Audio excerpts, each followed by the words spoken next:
میں نے جو متعدد مواقع سے آیات مبارکہ آپ کو سنائی کہ ہر جگہ پر چوٹی کی چیز صبر ہے، آخری چیز جو بیان ہوتی ہے وہ صبر ہے۔ سورۃ العصر میں آخری بات وتواصوا بالصبر یا ایھا الذین آمنوا استعینوا بالصبر والصلاۃ، اے ایمان والو مدد حاصل کرو صبر سے اور نماز سے۔ ان اللہ مع الصابرین، اللہ تعالیٰ صبر کرنے والوں کے ساتھ ہے۔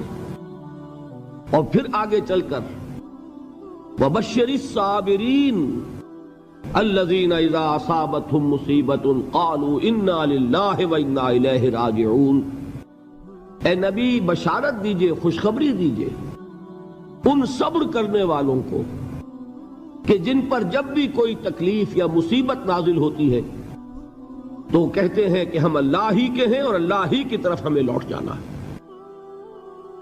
صبر کا مفہوم ہے اپنے آپ کو تھامنا، روکنا، برداشت کرنا، تحمل کرنا، اور جو بھی اپنا ایک طے شدہ مقصد ہے کسی بھی مخالفت سے بددل ہوئے بغیر، کسی بھی تکلیف یا مصیبت سے ہراساں ہوئے بغیر اس کی طرف پیش قدمی کیے چلے جانا۔ بڑی سخت سردی پڑ رہی ہے، فجر کا وقت ہے، گرم پانی کا اہتمام نہیں ہے، اب اس وقت فجر کی نماز کے لیے اٹھنا، ٹھنڈا پانی اگر ہے تو وضو تو کرنا ہوگا، اس ٹھنڈے پانی سے وضو کرنا، اس وقت لحاف سے نکلنا ہی بہت مشکل، ٹھنڈے پانی سے وضو کرنا اور مصیبت۔ یہ جب تک انسان میں صبر کا مادہ نہ ہوگا ممکن ہی نہیں۔ اس کو کہیں گے صبر علی الطاعہ، اطاعت پر صبر کرنا۔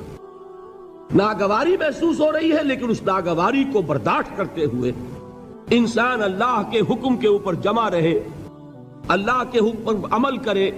یہ کیا ہے؟ یہ صبر ہے۔ اگر یہ صبر نہیں ہے تو ظاہر بات ہے کہ انسان اللہ کے اس حکم پر عمل نہیں کر سکے گا۔ صبر کا مادہ نہیں ہوگا تو آپ کام نہیں کر سکیں گے۔ اور اسی کا ایک دوسرا رخ ہے، جب آپ دعوت حق کے لیے کھڑے ہوں گے پہلا قدم کیا آتا ہے؟ استہزاء، تمسخر، مذاق اڑانا، جس کی میں مثال اب دینا چاہتا ہوں محمد الرسول اللہ صلی اللہ علیہ وسلم کی شخصیت سے۔ دیکھیے ہم کیا اور ہماری بساط کیا، ہم کیا مبلغ ہوں گے، کیا داعی ہوں گے، ہمارے اپنے دامن پر داغ ہوتے ہیں، لیکن یہ کہ محمد الرسول اللہ کے دامن پر کوئی داغ تھا؟ ان کو تو سارے مکے والے الصادق الامین کہتے تھے، نہایت محبوب شخصیت تھے، ان کے لیے تو جا صادق، جا الامین، یہ الفاظ سننے میں آتے تھے، آنکھوں کا تارا۔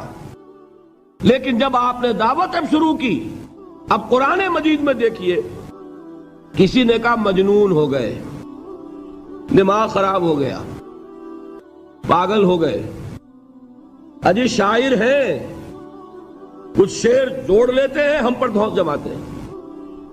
کسی نے کہا ساحر ہے، کچھ جادو سیکھ لیا ہے، یہاں تک کہ ایسے بدبخت بھی پیدا ہوئے، قرآن میں ہے ساحر کذاب، سحر کرنے والا جادوگر نہایت جھوٹا۔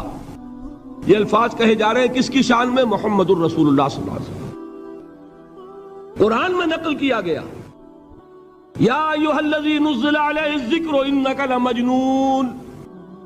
کبھی آپ نے اس کا ترجمہ سوچا؟ ہے وہ شخص، دیکھیے تصور کیجئے حضور جا رہے ہیں، تشریف لے جا رہے ہیں، کسی دعوت میں ہے، تبلیغ میں، یا ویسے ہی تشریف لے جا رہے ہیں، اور کوئی ایک جمگھٹا ہے لوگوں کا، ادھر سے فقرہ آتا ہے، تیر کی طرح لگتا ہے دل میں جا کر محمد کے صلی اللہ علیہ وسلم۔ اے وہ شخص جس کا یہ خیال ہے کہ اس پر کوئی ذکر نازل ہو رہا ہے، ہمارے خیال میں تو تمہارا دماغ خراب ہو گیا ہے۔ یا ایھا الذی نزل علیہ الذکر انک لمجنون، کہا کہ نہیں کہا؟ اور یہ نہ سمجھیے کہ حضور صلی اللہ علیہ وسلم کے قلب مبارک کو تکلیف نہیں ہوتی تھی۔ میں قرآن سے ثابت کروں گا، میں کہیں کوئی کہانیاں بیان نہیں کرنا چاہتا۔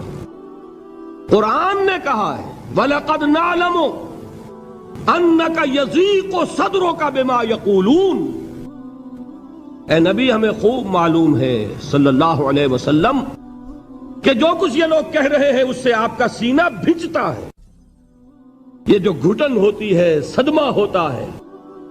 انک یضیق صدرک بما یقولون، ہمیں خوب معلوم ہے کہ جو کچھ یہ باتیں آپ کو سننی پڑ رہی ہیں، یہ کڑوی کسیلی باتیں، یہ جو فقرے چست ہو رہے ہیں، استہزاء ہو رہا ہے، تمسخر ہو رہا ہے۔ سورہ حجر میں ہے، ایک جگہ کھڑے ہوئے لوگ قرآن کا مذاق اڑا رہے ہیں، بھائی فلاں آیت تم لے جانا، فلاں آیت میری ہوگی، اس کے ٹکڑے کر رہے ہیں، اس کے ٹکڑے حصے بکھرے کر کے قیمہ بنا کر ان آیات کا تمسخر اڑا رہے ہیں۔ ایک جگہ قرآن مجید میں مذکور ہے کہ فرشتوں کا مذاق اڑ رہا ہے، بھائی یہ دیکھو محمد نے کہا ہے صلی اللہ علیہ وسلم کہ جہنم پر تو کل 19 فرشتے ہیں، علیہا 19 قرآن میں آیت نازل ہوئی۔ ایک پہلوان کہتا بھائی 10 کو تو میں سنبھال لوں گا، باقی 9 کا تم انتظار کر لو۔ یہ باتیں آ رہی ہیں حضور کے کانوں میں، کلام الہی کے ساتھ کیا سلوک ہو رہا ہے، مجھ پر کیا فقرے چست کیے جا رہے ہیں، مجھ پر جس طریقے سے استہزاء اور تمسخر کا رویہ اختیار کیا گیا ہے، دل بھج رہا ہے، دل میں صدمہ ہے۔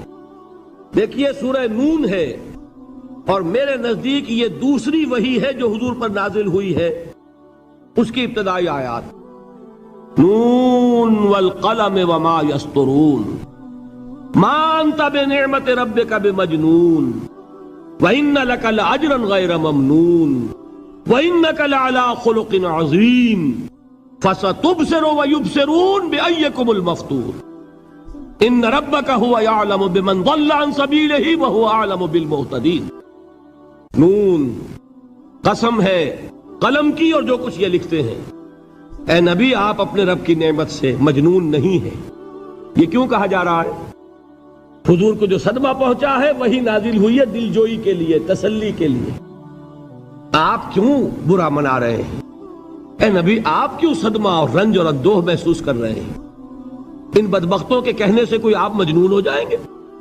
مانتا بے نعمت رب کا بھی مجنون وَإِنَّ لَكَ لَأَجْرًا غَيْرَ مَمْنُونَ، آپ کو جو یہ صبر کرنا پڑ رہا ہے، آپ کو جو یہ جھیلنا پڑ رہا ہے، اس کی وجہ سے آپ کو وہ اجر ملے گا جس کا سلسلہ کبھی منقطع نہیں ہوگا۔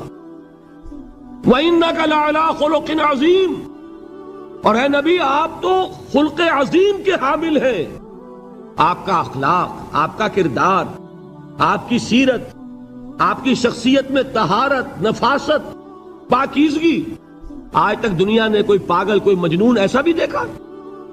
یہ ساری باتیں اللہ تعالیٰ حضور کی دلجوئی کے لیے فرما رہے ہیں۔ اس سے آپ اندازہ کیجئے کہ کتنا صدمہ ہوتا ہوگا۔ یہی ہے، اس ساری چیز کو جمع کیجئے تو یہ چیز کیا ہے؟ وَاصْبِرْ عَلَىٰ مَا يَقُولُونَ وَاهْجُرْهُمْ هَجْرًا جَمِيلًا، صبر کرو اے نبی، صبر کرو اے محمد صلی اللہ علیہ وسلم، جھیلو اور برداشت کرو اس پر جو یہ کہہ رہے ہیں۔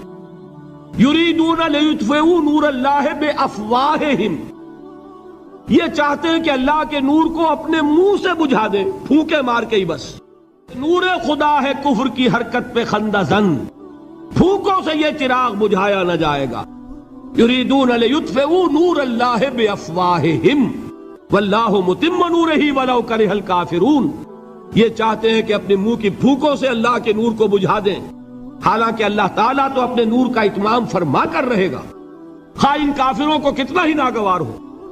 اس کی ترجمانی ہے نور خدا ہے کفر کی حرکت پہ خندہ زن، پھونکوں سے یہ چراغ بجھایا نہ جائے گا۔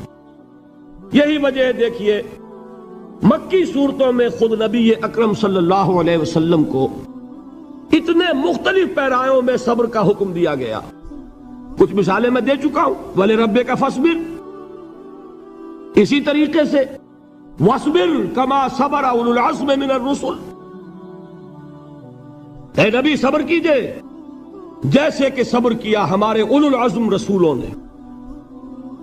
وَاصْبِرْ وَمَا صَبْرُكَ إِلَّا بِاللَّهِ، اے نبی صبر کیجئے اور آپ کا صبر تو اللہ ہی کے سہارے ہے۔ وَاصْبِرْ لِحُكْمِ رَبِّكَ، یہ سورہ نون جس کی ابتدائی آیات میں نے آپ کو سنائی، نون والقلم وما یسطرون ما انت بنعمت ربک بمجنون. اس کا اختتام کیا ہوتا ہے؟ وَاصْبِرْ لِحُکْمِ رَبِّكَ وَلَا تَكُنْ كَصَاحِبِ الْحُوتِ اِذْ نَادَىٰ وَهُوَ مَكْظُومٌ. اے نبی صبر کیجئے اپنے رب کے فیصلے کا، انتظار کیجئے اور اس مچھلی والے کے مانند نہ ہو جائیے. مچھلی والا کون؟ حضرت یونس علیہ السلام. مچھلی والے نے اپنے دینی حمیت اور غیرت جو تھی اس کی وجہ سے اللہ کے حکم کا انتظار نہیں کیا، اپنی قوم کو چھوڑ کر چل دیے. نبی کا، رسول کا یہ معاملہ ہوتا ہے. جیسے کہ آپ کو معلوم ہے کوئی افسر ہے کسی حکومت کا، وہ اپنی پلیس آف ڈیوٹی کو نہیں چھوڑ سکتا. He must stick to his place of duty. بڑے افسرز کے لیے تو یہ بہت بہت اہم بات ہے. تو اے رسول، جہاں آپ کو ہم نے تعینات کیا ہے آپ وہاں سے ہل نہیں سکتے کہ ذرا مخالفت ہوئی، لوگوں نے فقرے چست کیے اور آپ کہیں اور چل دیے. دفعہ ہو، یہ بات نہیں سننا چاہتے، میں کسی اور کو سناؤں گا. ہو سکتا ہے نا؟ ہم تو کرتے ہیں نا یہ، اس لیے کہ ہمیں تو اللہ نے کہیں تعینات تو نہیں کیا نا. اگر ایک جگہ کے لوگ بات نہیں سنتے، چلو بھائی ہم کہیں اور جائیں گے، وہاں بات سنائیں گے. لیکن رسول کا معاملہ ہوتا ہے جو اس کی پلیس آف اپوائنٹمنٹ ہے، he cannot leave his place without the express permission of اللہ سبحانہ وتعالی. آپ نے یہ سنا ہوگا، سیرت کی تقاریر میں پڑھا ہوگا کہ مدینے کی طرف ہجرت کی اجازت حضور نے تمام صحابہ کو دے دی. خود منتظر رہے جب تک کہ اللہ کی طرف سے اجازت نہیں آ گئی. حضرت ابوبکر پوچھتے رہتے تھے حضور اجازت آ گئی کہ نہیں؟ نہیں ابھی نہیں آئی. حضور اذن آ گیا؟ نہیں آیا. ابھی نہیں آیا. حبشہ کی طرف سب کو بھیج دیا، اجازت دے دی جو جانا چاہے چلا جائے. حضور کی صاحبزادی جو حضرت عثمان کے نکاح میں تھی وہ بھی ہجرت کر رہی ہے، لیکن حضور تو نہیں گئے. رسول نہیں چھوڑ سکتا اپنی جگہ کو. یہاں تک کہ تمام تقریباً صحابہ چلے گئے، حضور رہ گئے، حضرت ابوبکر رہ گئے، حضرت علی رہ گئے. اور حضرت ابوبکر پوچھ رہے ہیں بار بار اجازت آئی یا نہیں؟ نہیں ابھی نہیں آئی. حضرت عائشہ نے واقعہ بیان کیا کہ ایک روز اچانک دوپہر کے وقت ہم نے دیکھا کہ حضور نے اپنے پورے جسم کو ڈھانپا ہوا ہے، چہرے کو بھی کپڑے میں ڈھانکا ہوا ہے اور تشریف لا رہے ہیں. یہ اس میں تعجب کی بات یہ کہ عرب میں آج بھی آپ کو معلوم ہے کہ یہ چیز جو ہے ان کی روایات کے خلاف ہے کہ دوپہر کے وقت کوئی کسی سے ملنے جائے. یہ وقت جو ہے قیلولے کا ہے، آرام کا ہے. تو این ٹھیک دوپہر کے وقت تشریف لائے حضور. آپ نے آ کے حضرت ابوبکر سے فرمایا کہ اجازت آ گئی ہے. حضرت ابوبکر نے بہت خوش ہو کر ایک بات کہی، حضور میں نے 2 اونٹنیاں تیار کی ہوئی ہیں. یعنی اب آپ وہ تو سوچتے تھے نا شاباش ملے گی کہ میں نے تیاری کی ہوئی ہے. میں نے 2 اونٹنیوں کو خوب کھلا پلا کے فربا کیا ہوا ہے، بڑی توانا ہے تاکہ ہم تیزی کے ساتھ سفر کر سکیں. حضور نے توقف کیا، فرمایا ہاں ٹھیک ہے، 1 اونٹنی میں استعمال کروں گا لیکن میں اس کی قیمت ادا کروں گا. حضرت ابوبکر کی آنکھوں میں آنسو آ گئے. روتے ہوئے کہا حضور مجھ سے یہ مغایرت، کیا یہ جان اور مال کسی اور کے لیے ہے؟ آپ مجھ سے بھی کہہ رہے ہیں میری اونٹنی جو ہے وہ بھی بلا معاوضہ آپ قبول نہیں فرما رہے. یہ ہے محمد الرسول اللہ کی غیرت اور حمیت کا معاملہ. اب دیکھیے ایک بات عجیب ہے، یہ ربط اپنے ذہن میں رکھیے. اللہ تو صبر کی تلقین کر رہا ہے اپنے رسول کو، اور رسول یہی تلقین کر رہے ہیں اپنے صحابہ کو. صبر کرو، جھیلو، برداشت کرو، ہاتھ مت اٹھانا، کوئی جوابی کارروائی نہیں ہوگی، بلکہ اپنے اوپر جھیلو جو کچھ جھیلنا ہے، ڈٹے رہو، پیچھے مت ہٹنا، یہ صبر ہے. لیکن ہاتھ اٹھانے کی اجازت نہیں. چنانچہ اب ذرا چشم تصور سے دیکھیے، ابو جہل اس نے جو بدترین روش اختیار کی، وہ ایک خاندان تھا حضرت یاسر، ان کی اہلیہ حضرت سمیہ اور ان کے فرزند حضرت عمار رضی اللہ تعالی عنہم. یہ غلام نہیں تھے. حضرت سمیہ تو کنیز تھیں لیکن یاسر غلام نہیں تھے. ان کی کہانی یہ ہے، واقعہ یہ ہے کہ یہ بہت نیک آدمی تھے. یاسر یمن کے باشندے. انہیں کو خواب میں بشارت ہوئی کہ نبی کا ظہور ہونے والا ہے مکے میں، جاؤ شاید ان کے قدموں تک پہنچ جاؤ۔ یہ یمن سے ترک وطن کر کے مکے آ گئے۔ ابو جہل کا ایک چچا تھا، بہت شریف النفس انسان، اس کے ساتھ معاہدہ کیا حلیف بن کر، اور وہ مکے میں رہنے لگے۔ اس لیے کہ یہ نوٹ کر لیجئے، مکہ اس وقت ایک قبیلے کا شہر تھا، صرف قریش۔ یا قرشی رہ سکتا تھا وہاں، یا قرشی کا حلیف، کہ اگر تو کسی قرشی نے آپ کو امان دی ہوئی ہے تو آپ رہ سکتے ہیں مکے میں، ورنہ نہیں۔ یا تیسرے قرشی کا غلام، غلام تو ملکیت ہی ہے اس کی، جیسے بھیڑ بکری ہے کسی قرشی کی، اسی طرح اس کے غلام ہے۔ یہ تین کیٹیگریز تھی انسانوں کی مکے میں۔ اسی کو نوٹ کیجئے کہ جو بیچارے غلام تھے وہ سب سے زیادہ ستائے گئے، اس لیے کہ غلاموں کے تو حقوق ہی کوئی نہیں تھے۔ بلال غلام تھے، ابو فقی غلام تھے، زنیرہ ایک کنیز تھی، ان کو جو ماریں پڑی ہیں اس کا آپ کو معلوم ہے۔ حضرت بلال کے ساتھ جو کچھ امیہ ابن خلف نے کیا، کہ جس طریقے سے کہ حیوانوں کی لاشیں جو ہے کھینچ کر گھسیٹ کر لے جائی جاتی ہیں، ان کی گردن میں رسی ڈال کر گھسیٹتے، اسی طریقے سے حضرت بلال کے گردن میں رسی ڈال کر ٹھیک دوپہر کے وقت مکے کی سنگلاخ گلیوں کے اندر گھسیٹا جاتا تھا۔ نیچے زمین جل رہی ہے توے کی طرح، اور ویسا بھی ہوتا تھا کہ چت لٹا دیا، اوپر سے وہ آگ مکے کا، کہ سورج جو ہے ذرا نوٹ کیجئے، آگ برسا رہا، نیچے زمین توے کی طرح جل رہی ہے، اور ایک بھاری سل بھی لا کر جو ہے سر پر رکھ دی، چھاتی پر رکھ دی گئی ہے کہ آواز نہیں نکل رہی، جھاگ نکل رہے منہ سے، لیکن اس حال میں بھی احد احد احد، ایک ایک اللہ، قل هو اللہ احد، الفاظ نکل رہے۔ یہ ہے وہ صبر، صبر علی الابتلاء، صبر علی الایذاء۔ یہ ابتلاء اور ایذاء پر صبر ہے، جھیلو، برداشت کرو، اس توحید پر قائم رہو، محمد کی رسالت کے اقرار کرتے رہو صلی اللہ علیہ وسلم، لیکن ہاتھ نہیں اٹھانا۔ اب میں آپ کو بتا رہا تھا یہ تو غلام تھے، یہ جو تھے یاسر، یہ حلیف تھے، غلام تو نہیں تھے نا۔ البتہ وہ ابو جہل کے چچا کی کنیز تھی یہ سمیہ، انہوں نے اجازت لے کر ان سے نکاح کر لیا، یہ تو کنیز رہیں گی۔ بیٹا جو ہوا وہ بھی ایک طرح سے، جب کنیز زیادہ ہے تو غلام ہو گیا، عمار ابن یاسر۔ وہ جو شخص تھا بہت شریف النفس ابو جہل کا چچا، وہ مر گیا، اب ابو جہل جو ہے اس خاندان کا سربراہ ہے، لہذا یہ تینوں جو افراد ہیں وہ اس کے رحم و کرم پر ہیں۔ یاسر کو بھی پروٹیکشن اگر ہے تو ابو جہل کی ہے، ابو جہل جو چاہے کرے، اور سمیہ تو کنیز ہے ہی، اس کا تو کوئی حق ہے ہی نہیں، جو چاہے کرے، اور عمار ان دونوں کا بیٹا ہے، لہذا بدترین معاملہ کیا ابو جہل نے ان تین افراد کے ساتھ۔ حضرت سمیہ کے ساتھ جو کچھ کیا گیا ہے آپ اس کا تصور نہیں کر سکتے۔ بالآخر جو شہید کیا حضرت سمیہ کو ایذائیں دے دے کے، سسکا سسکا کے، ان کے جسم کے نازک حصوں کو جلا کے، داغ دے کر، کہتا کیا تھا، ایک دفعہ کہہ دو کہ میرا جو یہ بت ہے یہ بھی الہ ہے، مان لو میں چھوڑ دوں گا۔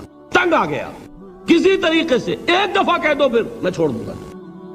لیکن یہ میاں بیوی حضرت یاسر اور حضرت سمیہ رضی اللہ تعالی عنہما، یہ ہے ثبات، یہ ہے صبر، یہ ہے استقلال، ایک مرتبہ بھی کہنے کے لیے تیار نہیں ہوئے، جو چاہو کر لو، اب ہم تو اس سے پیچھے نہیں ہٹیں گے۔ تنگ آ کر اس نے حضرت سمیہ کی تو شرمگاہ میں برچھا مارا ہے اور شہید کیا۔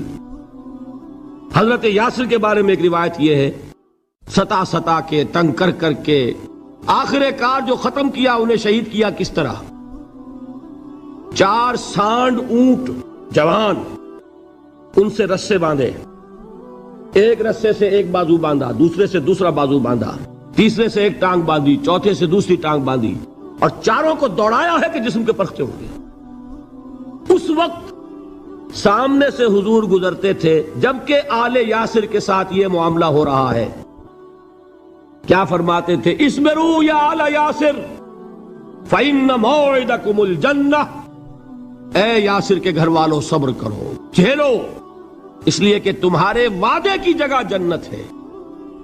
اللہ تعالیٰ ادھر آنکھ بند ہوگی ادھر جنت میں تمہارا داخلہ ہو جائے گا. یہ ہے تواصوا بالصبر والعصر ان الانسان لفی خسر. یہ تواصوا بالصبر پر کون عمل کر رہا ہے؟ محمد الرسول اللہ صلی اللہ علیہ وسلم. دے تو بھی محمد کی صداقت کی گواہی. یہ صداقت کی گواہی دیتے ہوئے انہوں نے اپنی جانیں دے دی. 4 سے لے کر 12 تک 8 برس اس کو کہتے ہیں پرسیکیوشن، فزیکل پرسیکیوشن، تشدد، مار پیٹ، جلانا، دہتے ہوئے انگاروں پر لٹانا، فاقے رکھنا، بھوکے رکھنا.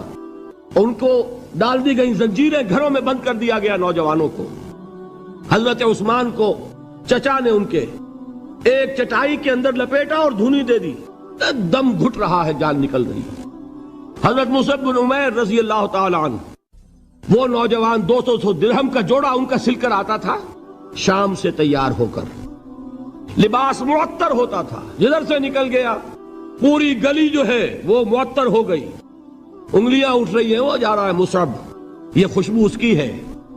اس مصعب کے ساتھ کیا سلوک کیا؟ باپ تو مر چکا تھا، ماں نے پالا تھا، دولت بہت چھوڑ کر گیا تھا باپ، لہذا ماں نے بڑے ناز و نام میں پالا، بڑے لاڈ پیار میں. 200 درہم کا جوڑا تیار ہو رہا ہے. لیکن یہ کہ آپ کو معلوم ہے عرب کے اس معاشرے میں عورت کی کوئی حیثیت نہیں تھی، ماں کا اختیار نہیں تھا. چچا تھا اب سربراہ خاندان کا. چچا نے کہا مصعب اگر تم نے اپنے باپ کا دین چھوڑ دیا ہے تو باپ کی دولت پر بھی تمہارا کوئی حق نہیں ہے، نکل جاؤ گھر سے. اس نے یہ سوچا تھا کہ مصعب کے ہوش ٹھکانے آ جائیں گے، دن میں تارے نظر آ جائیں گے، ناز و نام میں پلا ہوا گھر سے نکل کے جائے گا کہاں؟ یہ سارا نشہ جو ہے توحید کا یہ حیران ہو جائے گا. حضرت مصعب کا جواب بالکل برعکس تھا. اچھا ٹھیک ہے چچا جان، میں گھر چھوڑتا ہوں. وہی بات جو کبھی کہی تھی ابراہیم نے. باپ نے کیا کہا تھا؟ واجرنی ملیہ، جاؤ چلے جاؤ، دفع ہو جاؤ میری نگاہوں سے. حضرت ابراہیم نے کیا جواب دیا تھا؟ سلام علیک ساستغفر لک ربی انہ کان بی حفیہ. اچھا ابا جان آپ کا حکم یہی ہے تو میں چلتا ہوں، آپ پر سلامتی ہو، میرا رب مجھ پر بڑا مہربان ہے، میں اس سے آپ کے لیے استغفار کروں گا. جلدی. یہی جو ہے حضرت ابراہیمی کی نسل ہے نا قریش. آج ابراہیم کے ایک بیٹے کے ساتھ وہی معاملہ ہو رہا ہے مصعب کے ساتھ، اور مصعب چلنے کے لیے تیار ہو گئے. چچا نے سوچا میں سمجھتا تھا کہ ہوش ٹھکانے آ جائیں گے، یہ تو تیار ہو گیا نکلنے کے لیے. غصے میں آ کے اگلی بات کہی، یہ کپڑے جو پہنے ہوئے تم نے یہ بھی اسی مشرک باپ کی کمائی کے ہیں، اتارو ان کو. وہیں کپڑے اتارے، مادر زاد برہنہ گھر سے نکالے گئے. ماں کے پاس پہنچے، ماں نے آنکھوں پر ہاتھ رکھے. مصعب کیا ہوا؟ ماں سے کہتے ہیں کہ ماں میں موحد ہو گیا. اور وہاں سے گئے، پھر حضور کی خدمت میں کپڑے کہیں سے مانگے ہوں گے. یہ مصعب ہیں 200 درہم کا جوڑا پہننے والے. جب حضور پر مدینے کے 12 افراد ایمان لائے تھے، بیعت عقبہ اولا ہوئی، انہوں نے کہا کہ حضور ہمیں کوئی شخص اپنا ایسا شاگرد دیجئے جو ہمیں قرآن پڑھا سکے. حضور نے حکم دیا مصعب جاؤ، اب مدینے جاؤ، یثرب جاؤ، یثرب والوں کو قرآن پڑھاؤ، انہیں تبلیغ کرو. مصعب گئے ہیں وہاں، 1 سال کی کمائی 75 افراد لا کر حضور کے جھولی میں اگلے سال ڈال دیے کہ حضور یہ میری 1 سال کی کمائی ہے. 72 مرد 3 عورتیں. بہرحال وہ مصعب بن عمیر ہیں جو غزوہ احد میں شہید ہوئے، اور جب شہید ہوئے تو ان کے جسم پر صرف ایک چادر تھی. یہی چیزیں ہیں اصل میں کہ جو ہمارے دلوں کو منور کرنے والی ہیں نور ایمان سے. وہ علم بردار تھے غزوہ احد میں، جھنڈا مسلمانوں کا ان کے پاس تھا. ایک ہاتھ پر ایک شانے پر وار پڑا، ہاتھ کٹ گیا، دوسرے سے تھاما، دوسرے پہ کٹ گیا، اب دونوں حصوں کے بچے ہوئے ٹکڑوں سے جھنڈے کو تھاما، گرنے نہیں دیا، یہاں تک کہ شہید ہو گئے. گرے ہیں تو جھنڈا گرا ہے. شکل میں حضور سے بہت مشابہ تھے. خبر اڑ گئی کہ محمد شہید ہو گئے صلی اللہ علیہ وسلم. یہ مصعب بن عمیر کا واقعہ ہے. جب ان کو اب دفن کرنے کا وقت آیا، اور شہید کے لیے کفن جو ہے اس کا وہی لباس ہوتا ہے جو شہادت کے وقت ہو. حضور کے سامنے ایک پرابلم پیش کیا گیا. حضور مصعب کے جسم پر تو ایک چادر تھی، اور وہ چادر بھی اتنی چھوٹی ہے، یعنی 2 گز کی چادر بھی نہیں ہے. اس سے اگر سر ڈھانپتے ہیں مصب کا تو پیر کھل جاتے ہیں، پیر ڈھانپتے ہیں تو سر کھلتا ہے، کیا کریں؟ حضور نے فرمایا سر ڈھانپ دو چادر سے اور پیروں پر گھاس ڈال دو۔ یہ آخری لباس ہے جو محمد کے اس دیوانے کو اس دنیا سے رخصت ہوتے ہوئے ملا ہے، جس کا 200 درہم کا جوڑا چلتا تھا۔ یہ ہے صبر۔ برداشت کیا کہ نہیں کیا؟ یہ خباب بن الارت پیشے کے لحاظ سے لوہار تھے۔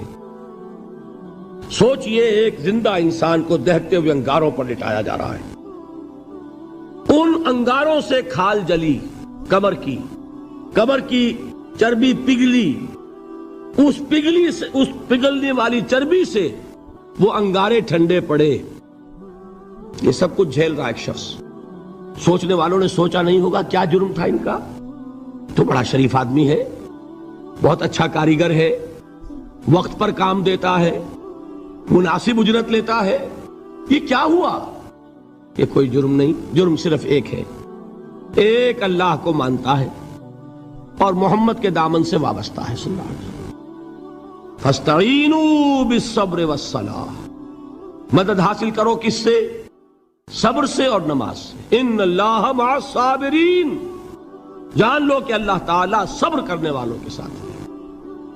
وَلَا تَقُولُوا لِمَنْ يُقْتَلُ فِي سَبِيلِ اللَّهِ أَمْوَاتٌ، اور ہرگز نہ کہو اسے جو اللہ کی راہ میں قتل ہو جائے کہ وہ مردہ ہے۔ بَلْ أَحْيَاءٌ وَلَكِنْ لَا تَشْعُرُونَ، نہیں، وہ زندہ ہے لیکن تمہیں ان کا شعور نہیں ہے۔ اور سنیے اب یہ آیت اہم ترین ہے صبر کے موضوع پر۔ وَلَنَبْلُوَنَّكُمْ بِشَيْءٍ مِّنَ الْخَوْفِ وَالْجُوعِ وَنَقْصٍ مِّنَ الْأَمْوَالِ وَالْأَنفُسِ وَالثَّمَرَاتِ وَبَشِّرِ الصَّابِرِينَ، اور دیکھو ہم تمہیں آزمائیں گے۔ وَلَنَبْلُوَنَّكُمْ، ہم لازماً آزمائیں گے تمہیں، بِشَيْءٍ مِّنَ الْخَوْفِ، خوف کی کیفیت طاری کر کے، والجوع، بھوک، فقر اور فاقہ، ونقص من الاموال، مالی نقصان، والانفس، جانی نقصان، والثمرات، اور ثمرات، پھلوں اور میووں کا نقصان۔ میرے نزدیک یہاں پر ثمرات کا مفہوم ایک اور بھی ہے۔ ایک تو صاف تھا کھجور کی فصل تیار ہے، غزوہ تبوک جانے کا حکم مل گیا، کون اتارے گا؟ اور کھجور وقت پر اتری نہیں، برباد ہو جائے گی۔ یہ ہو رہا ہے نا میووں کا نقصان۔ اور میرے نزدیک یہاں یہ بھی ہے، بسا اوقات بہت سی محنتوں کا نتیجہ انسان دیکھتا ہے کہ ضائع چلا گیا، میں نے 10 سال محنت کی، حاصل کوئی نہیں نکلا۔ یہ ثمرات کیا ہیں؟ محنتیں، محنتوں کے ثمرات کا ضیاع۔ کوشش آپ نے کی، قسمت کی خوبی دیکھیے، ٹوٹی کہاں کمن، 2-4 ہاتھ جب کے لبے بام رہ گئے۔ Be prepared. ایک شاعر کے یہ اشعار ہیں، یہ فصل امیدوں کی ہمدم، اس بار بھی غارت جائے گی، سب محنت صبحوں شاموں کی اب کے بھی اکارت جائے گی۔ میرے نزدیک یہ ثمرات کا جو لفظ یہاں آیا ہے، وَنَقْصٍ مِّنَ الْأَمْوَالِ وَالْأَنفُسِ وَالثَّمَرَاتِ، سب محنت صبحوں شاموں کی اب کے بھی اکارت جائے گی۔ دھرتی کے کونوں کھدروں میں پھر اپنے لہو کی کھاد بھرو، پھر مٹی سینچو اشکوں سے، پھر اگلی رت کی فکر کرو، پھر اگلی رت کی فکر کرو، جب پھر ایک بار اجڑنا ہے۔ ایک فصل پکی تو بھر پایا، تب تک تو یہی کچھ کرنا ہے۔ ایک مقصد ہے سامنے، انقلاب برپا کرنا ہے۔ ایک کوشش ناکام ہو جائے کوئی پرواہ نہیں، نیکسٹ، پھر تیار رہو ناکامی کے لیے۔ ایسا نہ ہو جو انگریزی میں کہتے ہیں hope for the best but be prepared for the worst. ایسا نہ ہو کہ دوسری مرتبہ ناکام ہو کے بددل ہو جاؤ، تمہاری ہمتیں جواب دے جائیں، نہیں، پہلے سے تیار رہو کہ دوسری مرتبہ بھی ناکامی آئے تو آئے، لیکن جب تک کہ کامیابی حاصل نہیں ہوتی ہمیں یہ کام کیے چلے جانا ہے۔ دیکھیے سیرت میں آیا کہ نہیں یہ واقعہ؟ بدر میں مسلمانوں کو فتح ہوئی تو احد میں زک پہنچی کہ نہیں؟ 70 صحابہ شہید ہوئے کہ نہیں؟ اگر ان کی ہمتیں جواب دے جاتی تو گاڑی کیسے چلتی آگے؟ تو فرمایا وَلَنَبْلُوَنَّكُمْ بِشَيْءٍ مِّنَ الْخَوْفِ وَالْجُوعِ وَنَقْصٍ مِّنَ الْأَمْوَالِ وَالْأَنفُسِ وَالثَّمَرَاتِ، ہم تمہیں لازماً آزمائیں گے خوف کی کیفیت سے، فقر و فاقے کی کیفیت سے، بھوک سے، جان کے نقصان سے، مال کے نقصان سے، محنتوں کے حاصل کے ضائع ہو جانے سے۔ وَبَشِّرِ الصَّابِرِينَ، اور اے نبی بشارت دیجئے صبر کرنے والوں کو۔ الَّذِينَ إِذَا أَصَابَتْهُمْ مُصِيبَةٌ، وہ کہ جب ان پر کوئی تکلیف آئے، کوئی مصیبت آئے، کوئی آزمائش آئے، قالوا انا للہ و انا الیہ راجعون، وہ یہ کہیں کہ ہم اللہ ہی کے ہیں، اللہ ہی کی طرف لوٹ جانا ہے۔ یہ وہی انداز ہے جو میں نے فارسی کا شعر سنایا تھا آپ کو کہ سر تسلیم خم ہے جو مزاج یار میں آئے۔ وہ ہمارا مولا ہے، ہمارا آقا ہے، اگر اسے یہی منظور ہے تو ہمیں بھی یہی منظور ہے۔ میں نے تسلیم و رضا کی بات کی تھی نا، آپ کو کچھ شعر سنائے تھے، ایک شعر اور سنیے، اور یہ کس کا ہے؟ محمد علی جوہر کا۔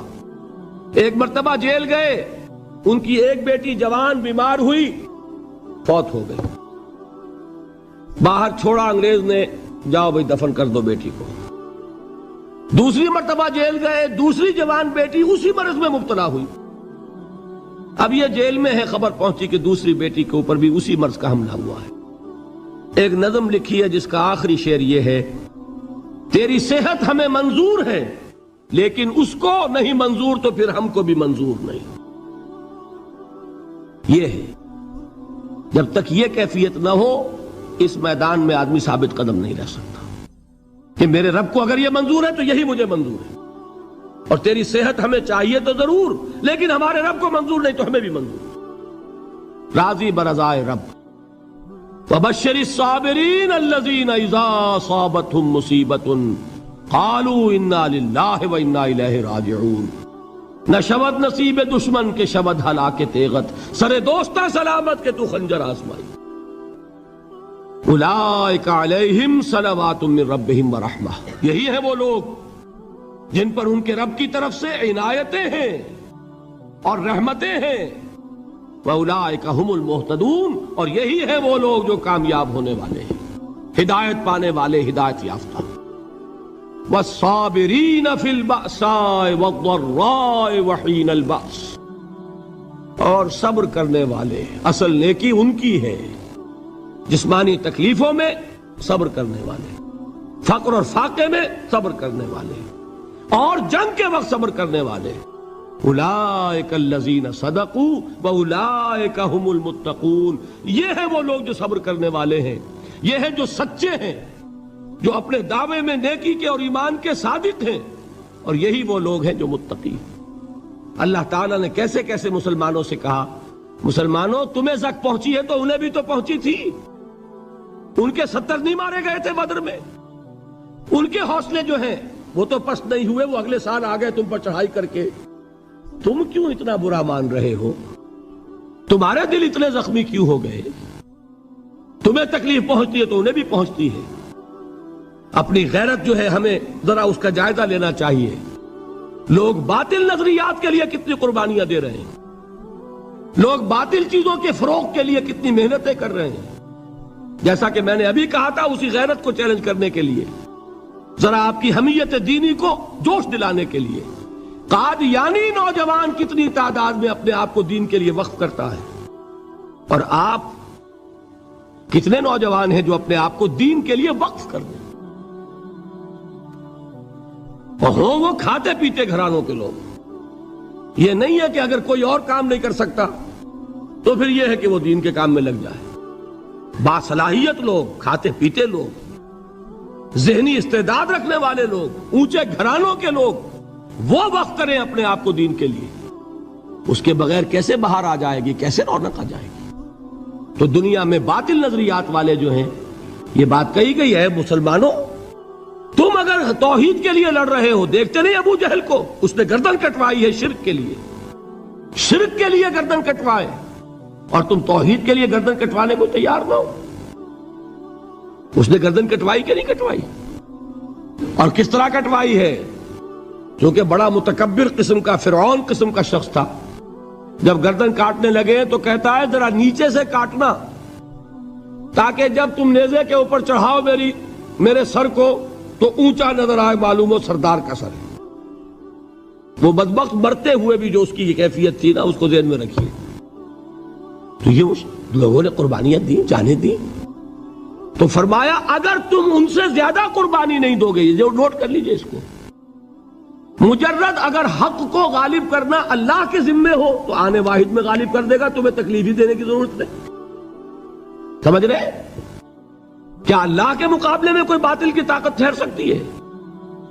یہ تمہارے ایمان کا امتحان ہے، یہ تمہارے خلوص کی آزمائش ہے، یہ تمہارے امتحان کا ثبوت درکار ہے کہ اللہ تعالیٰ دیکھنا چاہتا ہے تم اس کے لیے اپنی جانیں قربان کرنے کو تیار ہو کہ نہیں، تم اس کے لیے تن من دھن لگانے کو تیار ہو کہ نہیں۔ اور یہ جان لو کہ اگر کفار اور مشرکین اور ملحدین اور باطل نظریات والے وہ جو کچھ قربانیاں اپنے باطل نظریات کے لیے دے رہے ہیں، ان سے زیادہ اگر تم نہیں دو گے تو حق غالب نہیں ہوگا۔ انہوں نے جو صبر کیا ہے اپنے باطل نظریات پر، اگر تم اس سے زیادہ صبر کا ثبوت نہیں دو گے اپنے اس حق پر تو حق غالب نہیں ہوگا۔ اس لیے فرمایا یا ایھا الذین آمنوا اصبروا وصابروا، نہ صرف یہ کہ صبر کرو بلکہ صبر میں اپنے دشمنوں سے آگے نکلو، ان کے صبر سے بڑھ کر صبر کرو۔ وَرَابِطُوا، مرابطہ کہتے ہیں چوکس رہنا، ہوشیار، پہرا دو، ایسا نہ ہو کہ دشمن جو ہے غفلت میں تمہارے اوپر کوئی حملہ جو ہے کر بیٹھے۔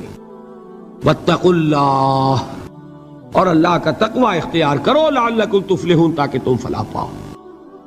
یہ ہے حضرات تواصوا بالصبر۔ میں نے عرض کیا تھا ہر جگہ پر آپ کو چوٹی کی بات صبر ملے گا۔ آیت الکرسی، آیت البر جو میں نے آپ کو سنائی آخر میں، والصابرین فی الباساء والضراء وحین الباس، حامیم السجدہ، وما یلقاها الا الذین صبروا وما یلقاها الا ذو حظ عظیم۔